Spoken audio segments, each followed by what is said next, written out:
Buat Mbak Salsa atau akunnya adalah @salsa12, menarik menyimak postingan-postingan Anda, tetapi sayang, sepertinya Anda melakukan cherry picking.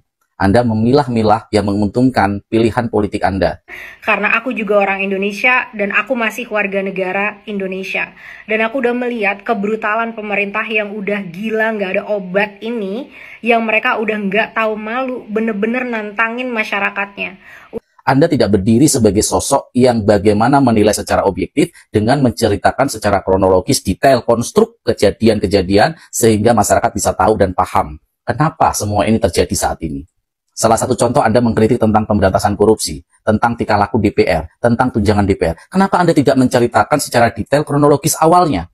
Pemberantasan korupsi contohnya. Anda tahu kerusakan yang dialami oleh Pak Prabowo saat ini adalah imbas dari kerusakan yang dilakukan oleh Jokowi di pemerintahan sebelumnya. Bagaimana Undang-Undang Nomor 19 Tahun 2019. Bagaimana KPK dilakukan bonsai, pembonsaian atau pengkerdilan. KPK tidak punya taring lagi ketika muncul Undang-Undang Nomor 19 Tahun 2019. Itu diperkuat dengan PP Nomor 42 Tahun 2020. Kenapa Mbak tidak ceritakan itu? Itu terkorelasi juga Mbak dengan bagaimana IPK kita, indeks persepsi korupsi kita oleh Transparansi Internasional yang mengalami stagnan di masa Jokowi. Belum lagi bagaimana kebijakan-kebijakan dia yang menimbulkan kontroversi luar biasa. Contoh PSN. Dari peraturan Presiden nomor 3, Perpres nomor 3 tahun 2016. Di mana diperkuat dengan Undang-Undang nomor 11 tahun 2020 munculnya Omnibus atau Cipta Kerja. Saat itu, Mbak, para aktivis melakukan judicial review dan sudah dibatalkan undang-undang itu. Tetapi Jokowi melakukan perlawanan dengan mengeluarkan Perpu nomor 2 tahun 2022. Diperkuat dengan Undang-Undang nomor 6 tahun 2023. Itu merusak semua sistem, Mbak. Perizinan pertambangan yang dulu berada di wilayah-wilayah provinsi masing-masing, sekarang diambil alih oleh pusat, gara-gara undang-undang itu. Anda paham nggak? Kenapa ketidakadilan ini terjadi? Undang-undang itu mengangkangi Undang-Undang Otonomi Daerah, Undang-Undang nomor 23 tahun 2004, yang junto Undang-Undang Otonomi Daerah juga nomor 32 tahun 2014. Kenapa tidak Anda katakan itu, Mbak? Kenapa tidak ada ceritakan itu? Bahwa kehancuran saat ini adalah dampak bagaimana kehancuran sistem yang dilakukan oleh Jokowi di masa lalu. Anda harusnya adil, Anda harusnya fair menceritakan ini. Bagaimana tentang tunjangan anggota DPR yang ditandatangani di masa Jokowi? Undang-undang MD3 sampai saat ini produk Jokowi. Kalau Anda mengatakan undang-undang itu menyalahkan DPR, Anda sepertinya harus belajar dulu tentang trias politika. Dan Mbak Salsa yang terhormat, saya men-challenge Anda, saya menantang Anda untuk berdiskusi. Kemarin kan Anda menantang Saroni, ya. Mungkin ya Saroni tidak berani, tapi gantian saat ini kalau Anda memang gentle ya, gentlewoman mungkin karena Anda perempuan, saya men-challenge Anda, menantang Anda untuk berdiskusi tentang kehancuran demokrasi, penegakan hukum dan pemberantasan korupsi di masa Jokowi. Dan kita berdiskusi tentang konstitusi trias politika di negeri ini. Tantangan saya terbuka kepada Mbak Salsa yang terhormat. Kalau Anda memang menantang Saroni dan Saroni tidak berani, saya gantian sekarang menantang Anda. Dan saya harap Anda berani, di mana tempatnya, waktunya kapan, ya di Komal siapa, karena Anda di luar negeri tentu kita online, silakan tentukan waktunya dan topiknya. Jadi Mbak, jangan cherry picking. Anda seperti seolah-olah sekarang menjadi pahlawan kesiangan. Di mana Anda ketika masyarakat terempang, dikriminalisasi oleh kebijakan Jokowi tentang proyek PSN. Di mana suara Anda ketika petugas KPPS ratusan yang meninggal? Di mana suara Anda ketika KM 50, kilometer 50, ya, ditembak demikian luar biasa? Di mana suara Anda ketika ada ibu yang mengecor kakinya sendiri di Blora, memprotes kebijakan PSN yang dilakukan oleh pemerintahan Jokowi? Di mana suara Anda, Mbak? Sekarang Anda seolah-olah menjadi pahlawan. Anda cherry picking. Anda seperti seolah-olah ingin membersihkan dari rezim-rezim yang masa lalu yang selama 10 tahun menghancurkan negeri ini. Sekali lagi buat Mbak Salsa, tantangan terbuka saya buat Anda, silahkan tentukan waktunya. Saya akan ngikut apa yang Anda jadwalkan. Topik dan waktunya silakan tentukan. Tidak, justru sebaliknya. Jangan justru sebaliknya. Jangan misalnya ada departemen hanya menghabiskan anggaran tidak punya dampak, ya, apalagi impact kepada masyarakat jangka menengah dan jangka panjang. Ya, jadi kita dukung terus pemerintahan saat ini yang ya mencoba mengakomodir itu. Mudah-mudahan para generasi kita mahasiswa melalui mahasiswa yang masih punya energi ya berteriak, bergerak, ya teruslah bergerak tanpa ada ya misalnya yang menopang untuk kebutuhan jangka pendek, jangka ya sesat gitu. Saya rasa itu dulu host untuk sedikit masukan. Ya mungkin tadi sudah banyak yang sangat bagus yang lengkap yang disampaikan oleh rekan-rekan. Demikian. Assalamualaikum warahmatullahi wabarakatuh.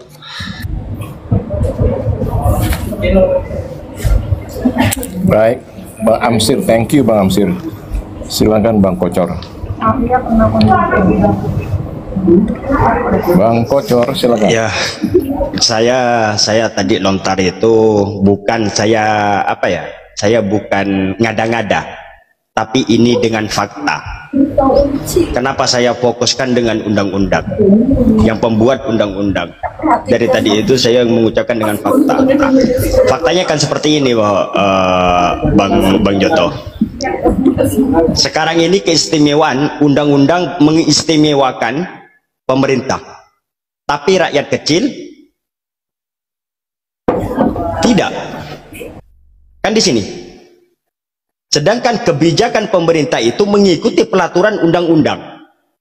Jadi di sini, ini kan ada faktanya. Sekarang itu para elit-elit pejabat itu kebanyakan yang kaya-kaya. Sekarang masyarakatnya, dampaknya miskinnya, kan di situ. Ini yang undang-undang ini kebanyakan yang tidak berkualitas, kan di situ. Mari kita cek sama-sama, kontrol sama-sama. Biar ada kesejahteraan, membuat undang-undang itu sekiranya 50%, 50%, rakyat pun 50%, pemerintah pun 50%. Seperti itu. Ini sekarang tidak.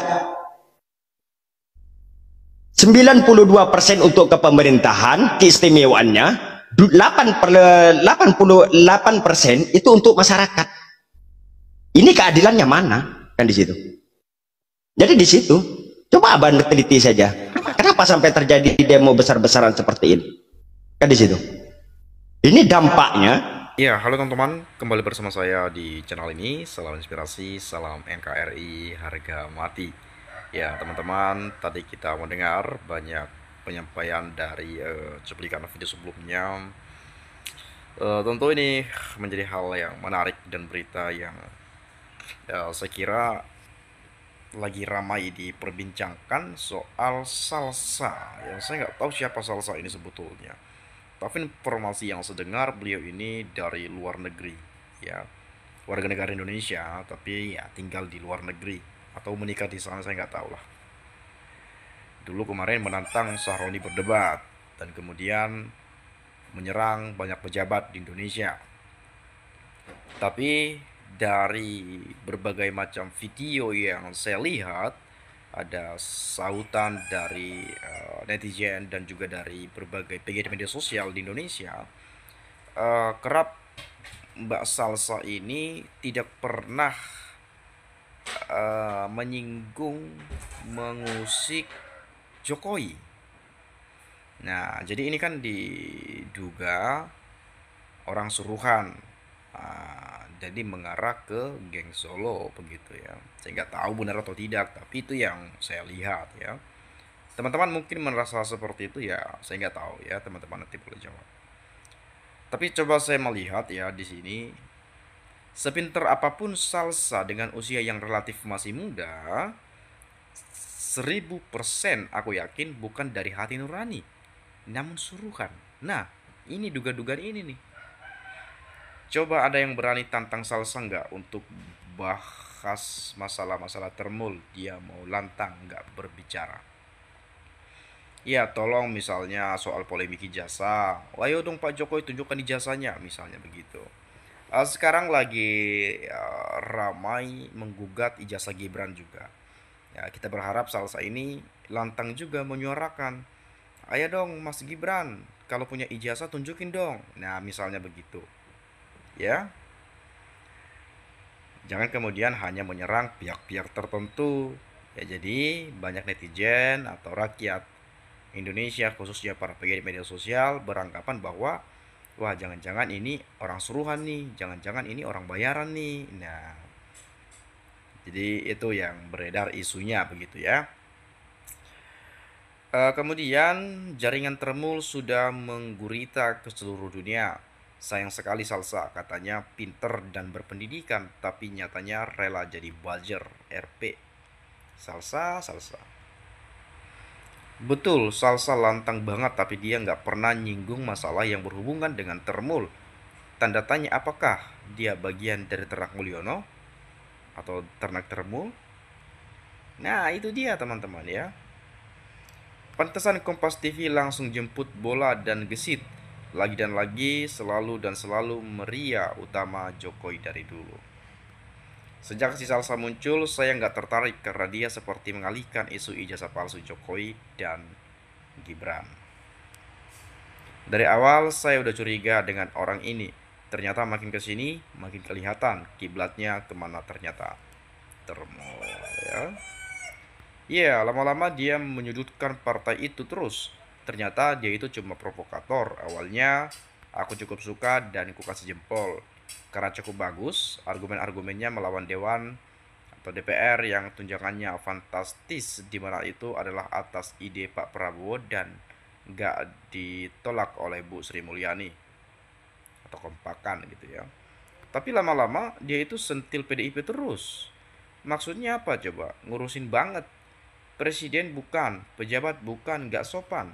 Seperti ingin menuduh Pak Deddy Sitorus dan menjelek-jelekkan. Padahal sudah dijelasin masalah yang sebenarnya. Tapi dia seperti masa bodoh, pura-pura nggak tahu. Kenal juga nggak, ngatur-ngatur dan pakai kasih ultimatum DPR segala. Udah kayak presiden. Siapa juga dia, sombongnya minta ampun. Ki Salsa ini menilai ibu-ibu jilbab pink aja nggak benar, terus minta maaf, dan ternyata ibu-ibu itu juga bukan buatan AI. Ya, salah lagi dia. Itulah karena dia sok tahu sih, sok pintar, sombong lagi. Gue jadi nggak suka. Awalnya aku pikir dia itu netral. Awalnya aku suka dia berani bicara lantang tentang tunjangan fantastis itu. Lama-lama kok jadi nyebelin, ngatur-ngatur terus kayak bos. Emang siapa juga dia? Gayanya selangit, sok pinter, munculnya juga di saat huru hara. Kesempatan buat top, emang tepat kesempatan tenar. WKWKWK. Ya jadi ya kita nggak tahu lah siapa sebetulnya Salsa ini ya. Cuman penyampaian-penyampaian itu lantang sekali memang ya. Dan Bung Deddy Stores juga sudah sudah klarifikasi lah kurang lebihnya ya, bahwa jangan hanya mendengar penggalan video lalu dibahas terus ya. Ini para bajar ternak siapa ini kan, kata Deddy Stores juga kan begitu ya, para bajar dan lain-lain. Teman-teman ini boleh cek lah ya, Deddy Stores juga apa pernah disampaikan. Cuman cari panggung dan pansos, omongannya jangan didengar, cuman keluar-keluar doang dari jauh. Siapa sih Salsa ini? Kayak orang hebat saja, modal pansos. Salsa bersuara di medsos tidak bijak dengan emosional. Suaranya tidak fokus untuk sosial, tapi hanya untuk golongan tertentu. Padahal awal masalah ini tidak taat terhadap konstitusi, yaitu pencalon. Ya memang, kemarin hari ini kan itu terus yang diingat ya. Makzulkan Fufafa, makzulkan Gibran ya, lengserkan, berhentikan, copot, ya macam-macam lah narasi-narasi itu ya. Ya memang ini dampak dari proses pilpres yang dianggap tidak sehat kan begitu ya. Apalagi ada kader PSI mau ngajak untuk konserkan Pak Prabowo, ini kan terlalu jumawa sekali gitu ya. Nggak sadar apa partainya nggak masuk Senayan gitu ya. Tapi ada kader tuh ngajak mau lengserkan, ada juga kemudian ini isu-isu yang sedengar juga, ada makar atau apalah ya, macam-macam lah ya. Tapi kita berharap ya semua baik-baik saja dan Pak Prabowo bisa menjabat sebagai presiden selama waktu yang ditentukan ya, sampai 2029. Ya tentu kita tidak menginginkan perpecahan belah bangsa ini. Kita butuh persatuan dan kita menginginkan hal itu karena kita mencintai negeri ini. Yang enggak kita cintai ya pejabat busuk, pejabat korup ya, menteri busuk misalnya. Tapi teman-teman perlu saya sampaikan, kita jangan terlalu mudah percaya kepada penyampaian seseorang, karena kita perlu tahu dulu informasi dengan benar. Jangan kemudian kita terlalu cepat untuk mengambil kesimpulan. Mungkin saya kira itu saja ya. Terima kasih, saya ucapkan sekali lagi salam dan sampai jumpa.